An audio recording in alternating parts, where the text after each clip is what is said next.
Kuala Sepetang. Kalau korang tak sampai sini lagi, korang memang rugi. Jom ikut aku. Tengoklah keunikan perkampungan nelayan dekat sini. Semua rumah dibina atas air. Untuk korang yang tak tahu, ini antara perkampungan nelayan yang tertua sekali dekat Perak. Seterusnya, kita akan lalu bawah jabatan Scenic Portwell. Kiri kanan korang boleh nampak pokok bakau yang menghijau. Memang syok mata memandang.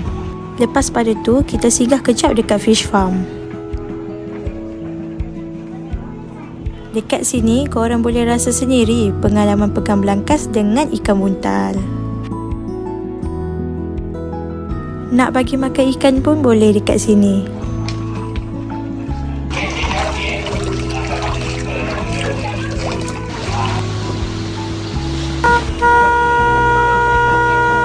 Ni part paling syok. Kita boleh tengok eagle feeding. Korang boleh tengok berpuluh-puluh ekor helang turun menyamar makanan depan mata. Lepas dah puas pusing naik bot, kita singgah kejap dekat Matang Mangrove Eco Educational Centre. Dekat sini, korang boleh jalan atas boardwalk di antara celah-celah pokok bakau yang tinggi melangit. Sesuai sangat kalau nak tenangkan fikiran dan healing-healing sambil dengar bunyi burung.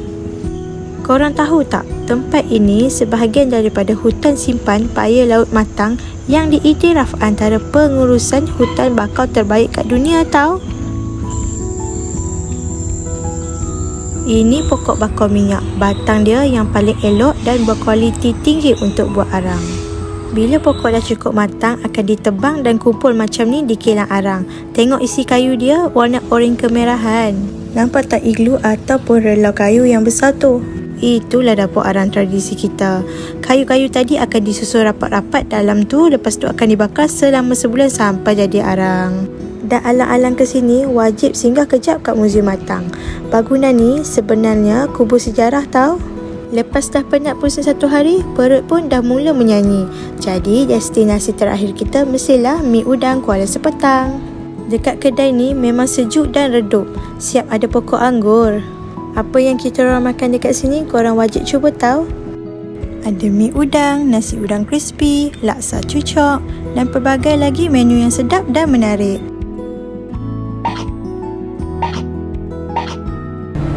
Jadi inilah cerita aku bawa aku ke sini ke Kuala Sepetang.